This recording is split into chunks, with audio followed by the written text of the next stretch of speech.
LeBron, you did mention pregame that be limited in minutes tonight. Just physically, how are you feeling coming out of it, especially in light of the ankle injury you spoke on? Feel pretty good. I mean, I feel okay. I definitely wasn't going to put too much pressure on the game tonight for me physically. Want to try to be as healthy as I can be. When we, get this last part of the season, it's very important for us. So, I gotta make sure of that.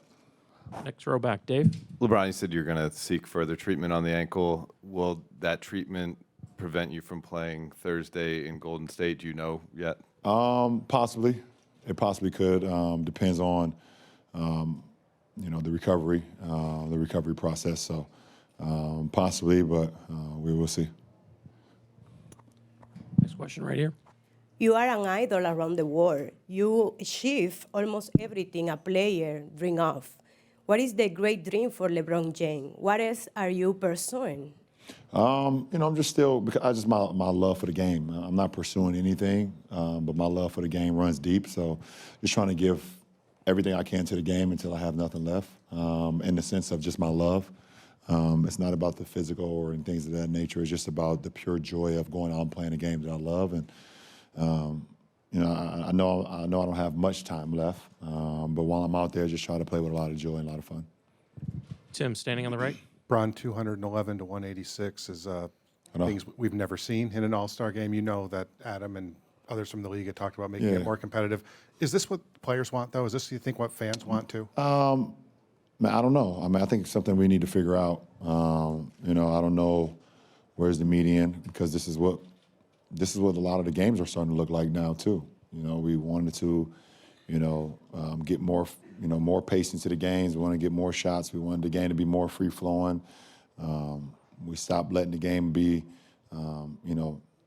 freedom of movement. A lot of freedom of movement now, and that's what a lot of our games is in the regular season now.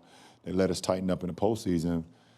So it's a deeper dive into a conversation of how we can shore up this game. Obviously, from a player's perspective, it's fun to get up and down, but at the end of the day, our competitive nature don't like just being able to just have free-flowing scoring like that. So, but I think the good thing that came out of tonight is none of the players were injured, and everybody came out unscathed or, how they were before the game started. So, so it's a deeper conversation.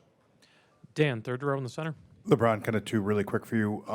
There was a social media post going around of you dunking in your first ever All-Star game. You're doing it again tonight, kind of almost the exact same kind of signature one-handed dunk. Big picture to do this 20 times. Now that you've done it, how did that sit with you? And then also I want to ask you about the moment you had with Oscar pregame and how important that was for you. Yeah, I don't know, man. It's just super, super surreal and super crazy, and just very humbled and blessed that I can be able to still perform, on this stage at this point in my career, and be able to do some of the things that I did 20 years ago. I think that's pretty cool. I always acknowledge the greats. I understand the greats that came before me and the people that laid down the foundation for this sport to be as great as it is today. And I happen to be a recipient of that. And because of Big O and so many other great players, obviously, if anybody know my history, they know how much I admire Big O, not only for what he contributed to the game, but also what he still for off the floor as well. We've always had a really cool relationship, and every time I get an opportunity to see him, we just pick it back up where we left off. So to see him tonight was a treat for me. I didn't expect to see him. I didn't know that he was going to be here, so it was a treat for me to see him again. Front row on the right. Yes, LeBron, what kind of improvement have you seen on the game of Victor Wembanyama, and what do you think about his season? Thank you. I've been asked about Victor before, and I just think he's going to continue to get better and better and better and better the more games he play. He has one of the greatest coaches in basketball history, and Coach Pop, so he's going to learn the game and learn it the right way just by being around Pop. Pop is one of my favorite guys. So, but the kid is special, and he's going to continue to get better and better. If he's doing this at, what is he, 19 right now? Just imagine what he's going to look like at 21, 22, and special kid. Front row center. Aussie Bird said with the Maroon Tiger at Morehouse College.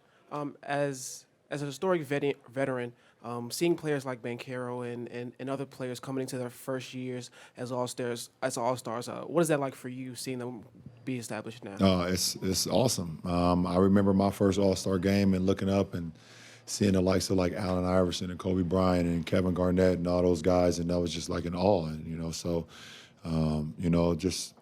to see guys in their first All-Star games, like you said, Paolo and the rest of the guys here, it's special for them. I think you've seen the raw emotion that Jalen Brunson showed when they asked him, after a Knick game, how he felt to be an All-Star. You just saw that raw emotion. That's how much he cares of just being acknowledged, and the hard work paying off for him to be a first-time All-Star is just super cool. And to be a part of their moment, because this is their moment, it's something that I can look back on and be like, that was a cool moment. Last question on the right side. LeBron, Nico Ramos, Slam Philippines, and Titan out of Manila. We spoke this time last year, and you talked pretty eloquently about the common values that you have, one of the game's greats, with a young Filipino kid who's falling in love with basketball, maybe in a way that Filipinos very uniquely do. I wanted to talk about one of those values, the value of hope. You've been through a lot of adversities in your life, in your career. What helps you find silver linings? What helps you maintain hope? And also, how important is it to be a silver lining for people who need it? I think, for me, how I find a silver lining is also looking at just my upbringing and looking at now the kids that's in situations that I was in when I was younger, trying to be an inspiration to them, letting them understand that there is a way out. And I was one of the kids that made it out, so it's my responsibility and my duty to let them know that, no matter what you're going through, there is a path out, and, if you just commit to your dream and you can make that dream become a reality, and I think that's what it's all about. I've shared a great relationship with the Philippines and Titan, and, us having that we share some of the same core values, and I've always respected that, even, when I went over there and spent a lot of time in the Philippines and Manila. So, but sometimes that's all a kid has is hope, and that's okay.